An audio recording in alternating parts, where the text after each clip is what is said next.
Hey everyone, welcome back to the channel. Today we're doing my Premier League Gameweek 27 predictions, and this week has some massive fixtures. There's a relegation scrap, an unexpected top half clash, and of course the North London derby, which involves a team that is in the relegation battle at the moment, my team, Tottenham. So as a Tottenham fan, I'm already stressed. And as always, after each of my predictions, I'll show you what you guys predicted on the community post. Some of them are wild this week. So let's just jump straight into it. Villa at home always feel dangerous. They attack with confidence, overload the half spaces, and they've been solid in the press. Leeds, meanwhile, bring energy and aggression, but still struggle defensively. They allow far too many transitions and give up big chances.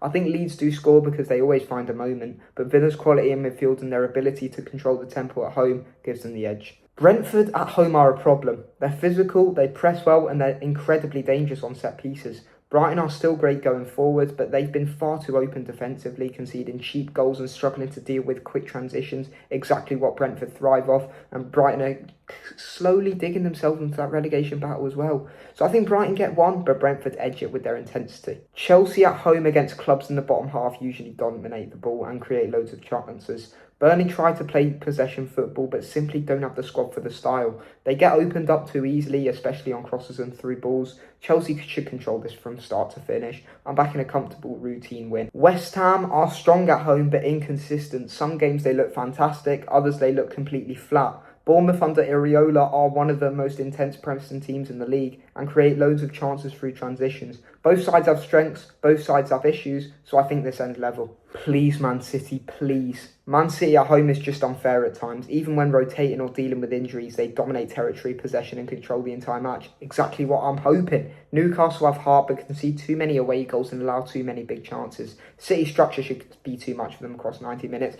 I know after they beat us, they've found some form, especially with Anthony Gordon scoring 4 goals midweek in the Champions League. But City away, it's just too much for an ask for Newcastle. Come on, City, please. Selhurst Park is an underrated fortress. Palace are dangerous in transition and have pace on the wings, which matches up well against Wolves' slower backline. Wolves have quality in midfield but struggle when teams press them. Palace edge it for me in a tight match, but Wolves, I'm going to give you a round of applause for that last-minute equaliser against Arsenal. Thank you, Wolves. Thank you. Forest at home always give big teams a game, and I think they'll put Liverpool under pressure as well, but defensively they allow too much space and concede too many chances. Liverpool's attack is simply too strong, too dynamic and too relentless. Forest might score, but Liverpool should get the points. Sunderland's home support is unreal, and they've been surprisingly competitive this season, only losing 1 game at home in the Premier League this season. Their defensive organisation is solid, and they play with real energy. Fulham can't seem to replicate their home form on the road, and they struggle to control games away from Craven Cottage. I think Sunderland gets something here, a deserved point. And here we go, the painful one. As a Tottenham fan, this hurts, but Arsenal have been unbelievably consistent this season until they played Brentford. Defensively solid, structured in midfield and clinical when it matters, before they played Brentford. Spurs will create chances, we always do, but defensively we've been too shaky and leave too many gaps, especially against teams who press well and move the ball quickly. I hope I'm wrong, I hope we batter them, I hope we make them bottle the league, which they've already bottled anyway. I hope Arsenal fans go home in tears, but realistically, I don't see it happening this week, so I'm going 2-0 Arsenal. But they'll still bottle the league, so I'm not worried, I'm just worried about Spurs in the relegation zone at the minute. Bramley-Moore or Hill Dickinson Stadium, whatever you want to call it, is never an easy place to go, especially with Everton's physicality and intensity. But United have enough individual qualities to steal games even when they aren't playing well. Everton will make it horrible, physical and tight, but United edge it for me. Alright, now let's take a look at what you guys predicted this week. Some of these results surprised me. The entire community went for a draw, 100%. That's incredibly rare for Villa at home as well. All of you are back in Brentford, literally 100%. Not a single draw or Brighton vote. I do not blame you, mate. I'm with you.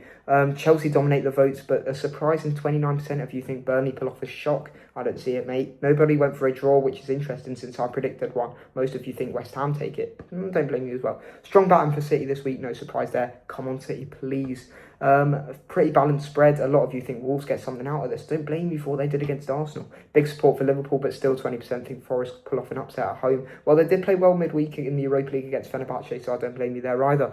This shocked me. All of you voted for Sunderland, 0 Fulham votes. They've got a bit of form, but they are too inconsistent, so I understand.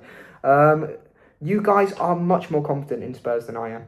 2/3 of you predict a Spurs win. I hope you're right, but you're wrong, mate. You're wrong. Strong backing for United, only 17% see a draw, and nobody picked Everton. And there we go, guys. All of my predictions for Premier League Game Week 27. Let me know your predictions in the comments and keep an eye on the community post to feature in the next one. If you enjoyed the analysis and the breakdowns, drop a like, subscribe, and I'll see you next time. Come on, you Spurs. Please do not ruin my weekend again.